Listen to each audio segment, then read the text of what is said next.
around it. He's calling it communication between you and the enemy. That's the basis of the gameplay. And can you or Watanabe-san, can you kind of elaborate on that maybe as we're looking at these enemies here?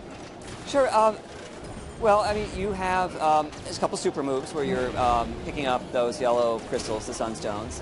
But usually what you're doing is you're using a three-punch combo and a jump attack to take out the enemies. But the enemies, particularly on the higher difficulty settings, have very narrow windows when you can attack them.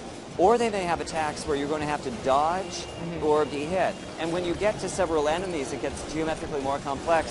Which enemy attack do you respond to? How do you get at that enemy? Of course, right now it's just using a super move and wiping them all out. But you know, in most of these setups, you have to start thinking, what order, how are you going to do it? There's about 100 enemy types in the game that you see. So, and I can picture between mixing and matching those and mixing and matching different environmental hazards and different forms to Knack and sizes. You really come up with really kind of a deep. It's an action thing, but there's a real thinking kind of puzzly element to it as well, in a way. Yes. It was not really a traditional puzzle. It's that, as Watanabe-san was saying, the communication. So the build we brought for E3 is just 4 little parts of the game. They're each about 3 minutes long. Now we're in ice caves. So this is what you were talking about, where you're picking up these elemental things very quickly. That's right. And this is a kind of armor. I mean, story-wise, the goblins have invaded the human territory, and somehow they picked up very sophisticated weapons like tanks and planes, and your mission is to find out where they came from and how to stop them. A expedition is formed to do that. The doctor that invented Knack is there. Knack is there as well. There's a couple other characters. Here Knack is by himself and is in these ice caves.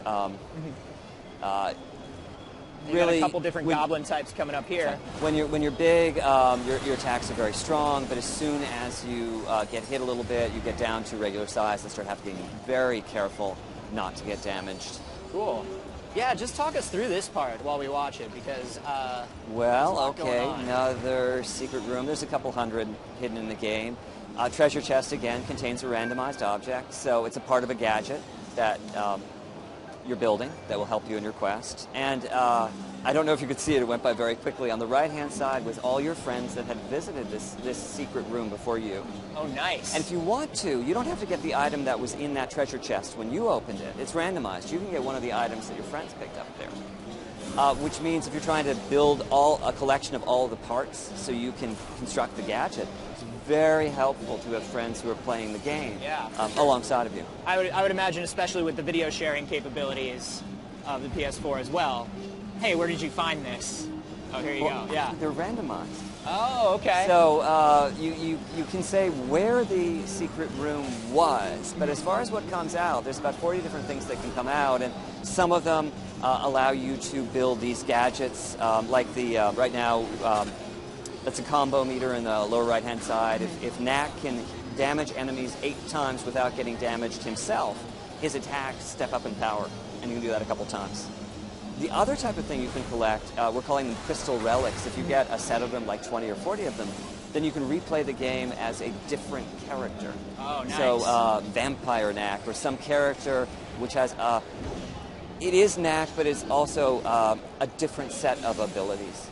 Very cool. What was the, I saw the R stick come up in a couple different contexts here.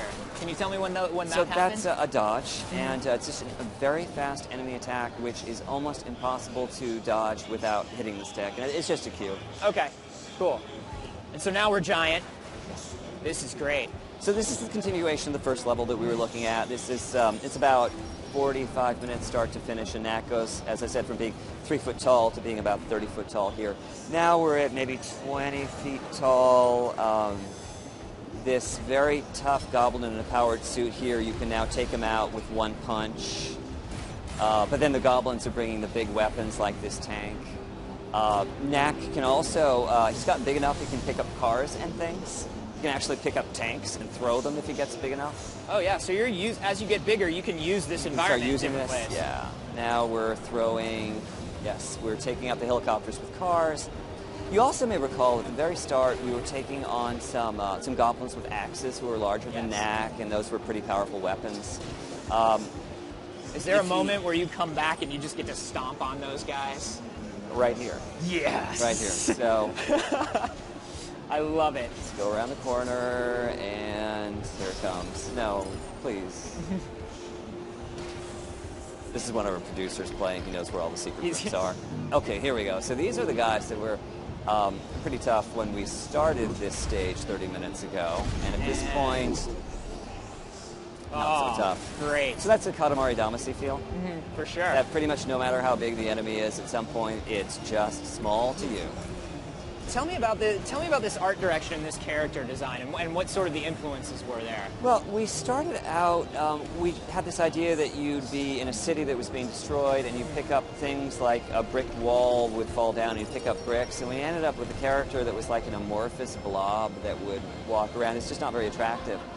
And we ultimately realized we needed to design the character. It needed to be very intentional. So he might have 5,000 parts, but they are carefully placed. And in the story of the game, he's made out of these relics, remnants of a lost long civilization that the doctors figured out how to add consciousness to. But having that storyline in place allows us to have these detailed parts in very specific shapes and sizes, and design this character at every size. This is very cool. And I just gotta wonder, you've been on the software side of everything for a while now. When you were sitting down and everybody was thinking about the PS4, as somebody who had been on the software side for so long, what did you want to put in there? What did you know needed to be in there for you? One of the reasons I was chosen to lead the next-gen effort is I am a developer. I've been doing it for making games for about 30 years now. And the idea was that as a developer, you'd understand more about what you do with the hardware to make it easier to use by the developers. But I took a little different take on that. I mean, we ended up just going out to the development community at large, finding out what they wanted. And the PlayStation 4 that you see today is pretty much a direct result of those conversations. x86 processor, hard drive in every box, 8 gigabytes of RAM, unified memory, those are all things that came out of the development community's requests. Awesome. And is that kind of like a reversal of the way it is? Do hardware developers go out to software developers in the beginning? Is that usual? It's not normally done. No. The PlayStation 1 was in fact Ken's brainchild. We finished it and then he started showing it around. But it was clear that games are getting so complex, and we really need to do something we can to